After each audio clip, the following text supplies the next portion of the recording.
বিশ্ববিদ্যালয়ে 61% স্টুডেন্ট মাদকে জড়িয়ে পড়েছে। এই যে বিশ্ববিদ্যালয়গুলো মাদকের আখড়ায় পরিণত হয়েছে, ঢাকা বিশ্ববিদ্যালয়, রাজশাহী বিশ্ববিদ্যালয়, চট্টগ্রাম বিশ্ববিদ্যালয় থেকে সর্বশেষ কিশোরগঞ্জ বিশ্ববিদ্যালয় পর্যন্ত, দেয়ার আর 55 পাবলিক ইউনিভার্সিটিজ ইন বাংলাদেশ। এই 55টা সরকারি বিশ্ববিদ্যালয় আর কলেজগুলো যখন বেসরকারি বিশ্ববিদ্যালয় যখন মাদকের আখড়ায় পরিণত হয়েছে, আমরা তখন বুকে হাত দিয়ে বলতে পারি, এই দারুল উলুম জামিয়া ইসলামিয়া কুতুবখালী মাদ্রাসার মতো এদেশের মাদ্রাসাগুলোর 1% ছাত্র গাঁজা খায় না। আপনাকে খুঁজতে হবে, what is the reason behind this. আপনি রাষ্ট্র চালাচ্ছেন, সমৃদ্ধ রাষ্ট্র যদি বানাতে চান, খুঁজতে হবে কারণ হলো এই মাদ্রাসায় একখানা কিতাব পড়ানো হয়। জোরে বলুন, কিতাবের নাম কি? আস্তে কথা বললে আমি ওয়াজ করি না, আরো জোরে বলুন, কিতাবের নাম কি?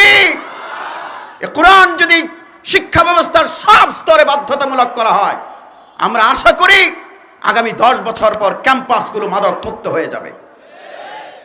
Education means to change the behaviour of human nature. শিক্ষার টার্গেট হচ্ছে মানুষের আচরণের ইতিবাচক পরিবর্তন।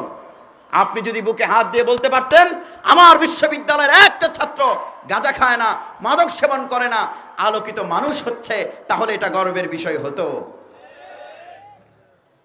সম্মানিত হাজিরিন, 1 নম্বর হলো কোরআনের শিক্ষা চালু করতে হবে। কোরআনের শিক্ষা যদি প্রাইমারি থেকে বিশ্ববিদ্যালয় পর্যন্ত চালু করা হয়, আমরা আশা করি আমাদের লালবাগ মাদ্রাসায়, এই তো চট্টগ্রাম বিশ্ববিদ্যালয়ে মাদকের আখড়া, পাশেই হাটহাজারী মাদ্রাসা, বিশ্ববিদ্যালয় যখন মাদকের আখড়ায় পরিণত হয়েছে, হাটহাজারী মাদ্রাসার একটা ছাত্র আশা করি গাঁজা মদ খায় না, ইভেন বিড়ি পর্যন্ত খায় না। এখান থেকে শিক্ষা নিয়ে কোরআনের শিক্ষা বিশ্ববিদ্যালয় পর্যন্ত চালু করলে আশা করা যায় 10 বছর পর আমরা সুফল পেতে পারবো।